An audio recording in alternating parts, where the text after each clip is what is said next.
सबसे पहले तो इतने काम के समय में आप अपना साथ सहयोग आशीर्वाद देने जो यहाँ पर पधारे हैं, इसके लिए मैं अपनी ओर से और अपने तमाम नेतागण की ओर से आप सबका हाथ जोड़ के स्वागत करता हूँ, आपका धन्यवाद करता हूँ। साथियों, मुझसे पहले वक्ताओं ने आपको बहुत बढ़िया ढंग से बताया कि ये चुनाव एक नई दिशा देने वाला चुनाव है और अब ये फैसला का चुनाव है कि आप अगले 5 साल अपना भविष्य किसके हाथ में देना चाहते हैं। लेकिन साथियों, फैसला करने से पहले हर चीज को सोच समझ के नाप तौल के फैसला करें, क्योंकि आपका ये फैसला आपके बच्चों के, आपके परिवार के और देश के भविष्य का फैसला करने वाला है। समझदार वोटर वो होता है जो हर चीज को नाप तोल कर देखता है। 10 साल सरकार कांग्रेस की रही, उस सरकार में क्या नफा नुकसान था।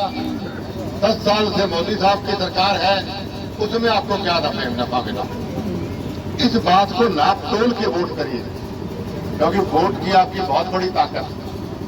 अपनी ताकत को पहचानिए आप लोग। मैं आपको याद दिलाना चाहता हूं, आप बहुत जल्दी भूल जाते हैं कि 10 साल की कांग्रेस की सरकार में आप याद करो, जब भी अखबार खोलते थे, जब भी टेलीविजन खोलते थे, तो आए दिन कोई नया घोटाला आपको देखने को मिलता था कि नहीं मिलता था। कभी कॉमनवेल्थ गेम घोटाला, कभी 2G स्पेक्ट्रम घोटाला, कभी आदर्श घोटाला, कभी ताबूत घोटाला, कभी हवाई जहाज घोटाला, मतलब घोटाले ही घोटाले भरे हुए थे। क्या आप उसी घोटाले वालों की सरकार दोबारा बनाना चाहते हैं? क्या अपने बच्चों का भविष्य फिर उन घोटाले वालों के हाथ में देना चाहते हैं, जिन्होंने 10 साल, पिछले 10 साल की बात, मुझे पुरानी बात नहीं करूंगा, पिछले 10 साल जिन्होंने अपना घर या अपने सिर्फ एक ही परिवार का घर भरने का काम किया। ये सोचने वाली बात है। या 10 साल जो मोदी जी की सरकार या उन्नति तरक्की आपको देखने को मिली। आए दिन विकसित भारत की लोग बात करते हैं, विश्व गुरु की लोग बात करते हैं। आज पूरी दुनिया, अमेरिका, चाइना तक आज हिंदुस्तान का लोहा मानते हैं। किसकी वजह से मानते हैं? नरेंद्र मोदी जी ऐसे प्रधानमंत्री की वजह से मानते हैं। इसलिए साथियों, गलती मत कर देना। हमारा देश बहुत तरक्की की ओर बढ़ रहा है और आए दिन जहां हमको 10 साल कांग्रेस सरकार में आज दिन हमें घोटाले देखने को मिलते थे, आज इन 10 सालों में आज दिन कोई नया योजना परियोजनाओं को देखने को मिलता।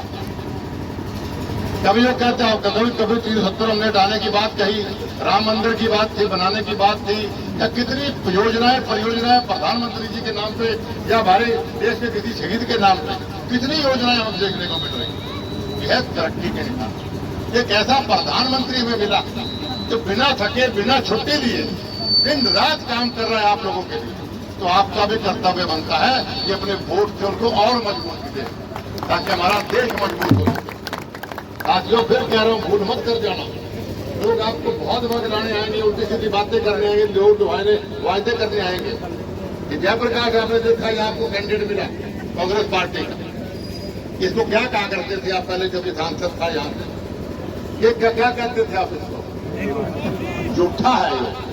कहो देखो फोन ये करे क्यों मेरे यारों, उठा फोन करे, कान में फोन लगा दे, घंटी बाजे, घंटी की बात करूं, मैं इसकी बात करूं। तो ऐसे आदमी को वोट देना चाहते हैं आप लोग, जो ऐसे झूठे को आप वोट देना चाहते हैं। ये सोच के समझ के फैसला करिए। बहुत जल्दी भूल जाते हो, कोई पुरानी बातें आप भूल के कोई नई लॉलीपॉप देता है, वो नई यादें पुरानी भूल जाते हैं आप। ये भूपेंद्र सिंह हुड्डा को आप सरकार बनाना चाहते हैं दोबारा। आज अगर कोई कांग्रेस को वोट देता है, इसका मतलब आप भ्रष्ट लोगों का साथ देना चाहते हैं। आप भूपेंद्र सिंह हुड्डा की 10 साल की सरकार को कैसे भूल सकते हैं? इसमें सिवाय घोटालों के, सिवाय भ्रष्टाचार के, सिवाय शोषण के, नौजवानों के साथ या किसानों के साथ, छत्ती बरादरी के साथ भूपेंद्र सिंह हुड्डा ने कुछ नहीं किया। संघर्ष मैंने किया, मेरे साथ आप लोगों ने भी किया। कि भूपेंद्र सिंह हुड्डा की सरकार आपको भूल गए क्या आप लोग? रथ यात्रा, ट्रैक्टर यात्रा, कुलदीप तिलेजपाल कार्यक्रम, जलपान समारोह, कितना साथ आप लोगों ने मेरा दिया। चंडीगढ़ गए थे, लटखान खाकर सारे गांव से भी देख रहे थे, सारे गांव से थे ना आप लोग। तो मैं अपने लिए नहीं गया था, मैं आपके लिए गया था और आप भी साथ में लोगों के लिए गए थे। क्यों गए थे हम लोग? कि भाई किसानों के साथ अन्याय हो रहा है। पहला पॉइंट तुम्हारा ये था कि बेशकीमती जमीन किसानों की कौड़ियों के भाव ये पूंजीपतियों को ऐसी ऋण के नाम पर दे रहे थे। हमने किसानों का अन्याय नहीं होना चाहिए। फिर हमने कहा कि समान विकास समान रोजगार पूरे प्रदेश का होना चाहिए, क्योंकि भूपेंद्र सिंह हुड्डा सारी नौकरियां सारा प्रदेश का पैसा एक इलाके में लगा रहा था। हमने कहा नहीं, सभी 90 के 90 हलकों के अंदर बराबर नौकरियां मिलनी चाहिए, बराबर पैसा विकास करना चाहिए। आप दोबारा ऐसे आदमी को मुख्यमंत्री बना कहते वोट देके एमपी के अंदर कि भाई हमें ठीक, हमें नौकरी भी नहीं चाहिए, हमारी जमीन भी खोज लो, हमें भ्रष्टाचार चाहिए। ये ऐसा भविष्य अपने बच्चों को देना चाहते हैं। इसलिए साथियों, सोच समझ के वोट दीजिए। हमारा और आपका पारिवारिक रिश्ता है। जैसा भी अजय जांगड़ा जी बता रहे थे, इस गांव में इतना विकास जो स्वर्गीय युग पुरुष चौधरी भजनलाल जी ने किया, वो किस लिए किया? क्योंकि आप हमारे परिवार के लोग।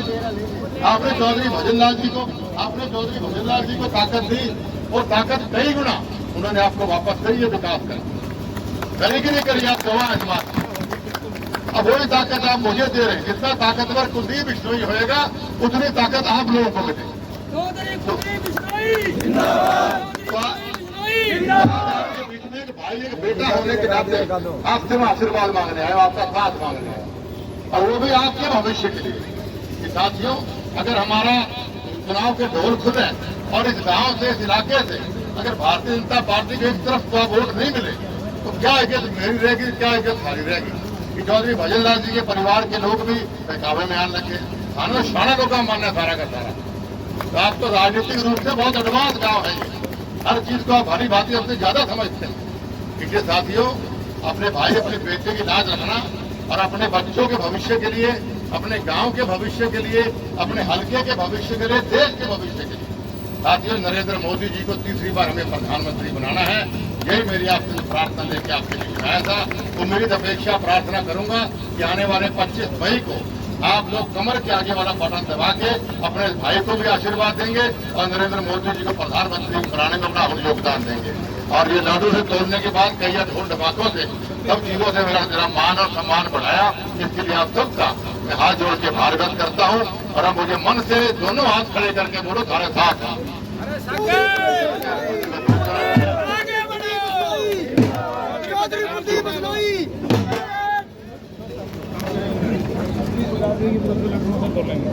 जय श्री कुलदीप जी बिश्नोई को।